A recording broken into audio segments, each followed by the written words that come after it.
அன்பானவர்களே, அன்பு வணக்கங்கள். இறந்தவர்கள் தன் குடும்ப அங்கத்தினர்களை நினைத்து கவலைப்பட்ட வண்ணமாக இருந்து வருகிறார்கள். இறக்கின்றவர்கள் எல்லோருமே அந்த இறப்பு மரணம் என்பது அவர்கள் எதிர்பார்த்ததா?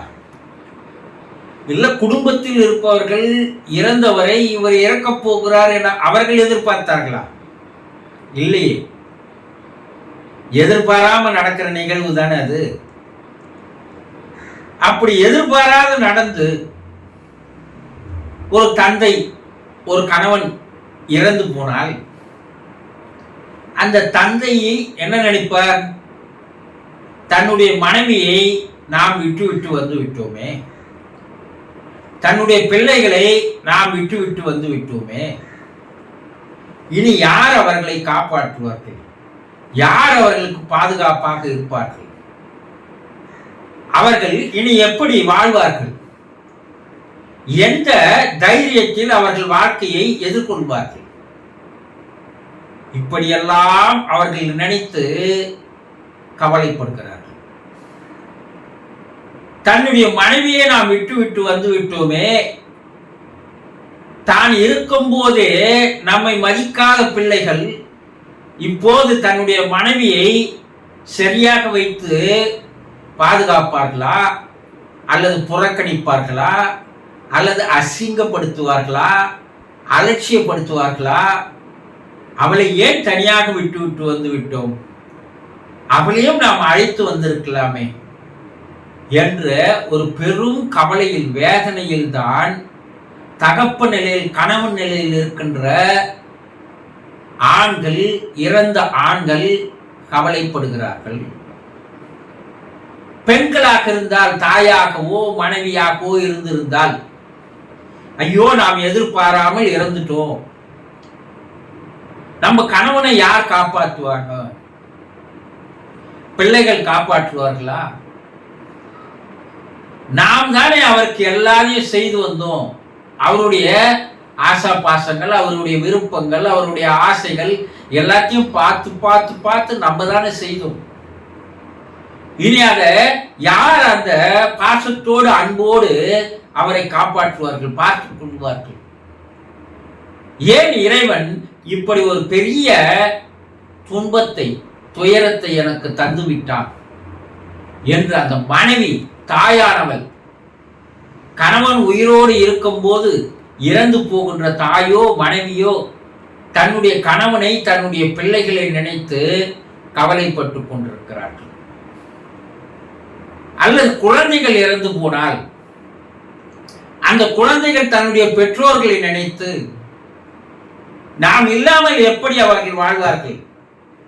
நாம் தானே வாழ்க்கை என்று நினைத்து வாழ்ந்து வந்தார்கள், நாம் வந்து விட்டோமே, இந்த பெரும் துயரத்தை எப்படி என்னுடைய பெற்றோர்கள் தாங்கிக் கொள்வார்கள் என்று அந்த குழந்தைகள் கவலையோடு கண்ணீர் விட்ட வண்ணமாக இருக்கிறது.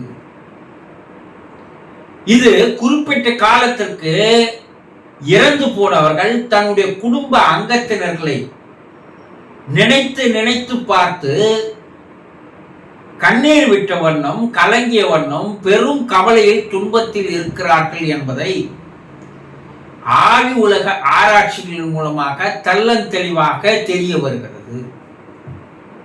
அப்ப அந்த துன்பங்கள் என்பது உடனடியாக மாறிவிடக்கூடிய ஒரு நிலை அல்ல. சில காலங்கள் ஆகும், சில மாதங்கள் ஆகும்.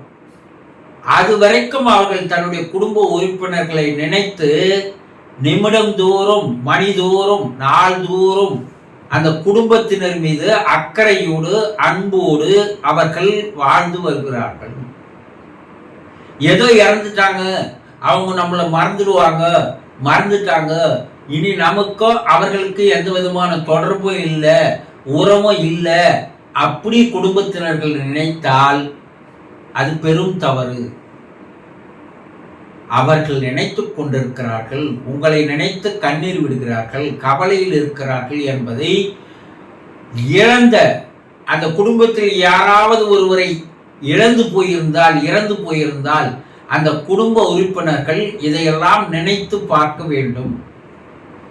அவர்களுடைய தொடர்பு உங்களுக்கு இருந்து கொண்டிருக்கிறது. அவர்கள் கவலையோடு இருக்கிறார்கள். அந்த கவலையிலிருந்து அவர்கள் விடுபட நீங்கள் தான் அவர்கள் அந்த கவலையிலிருந்து விடுபடுவதற்கு உதவி செய்ய வேண்டுமே தவிர,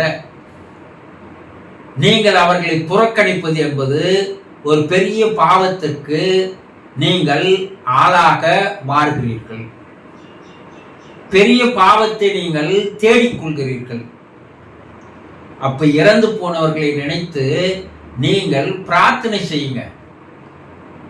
நீங்க கவலைப்படவானா, நீங்க துன்பப்படவானா, நீங்க எங்களுக்கு பாதுகாப்பா இருங்க, சூட்சமா நீங்க பாதுகாப்பா இருங்க, நாங்க எங்களை தேக்கிக்கிறோம், நாங்க ஓரளவுக்கு சரியாகி கொள்கிறோம், நாங்கள் தைரியமாக வாழ்கிறோம், நீங்கள் எங்களோடு இருந்து எங்களுக்கு பாதுகாப்பாக இருக்க போதும் அப்படின்னு நீங்க பிரார்த்தனை செய்து வந்தீங்கன்னா அவர்கள் அந்த கவலையிலிருந்து விடுபட்டு அவர்கள் மேல்நிலைக்கு செல்கிறார்கள்.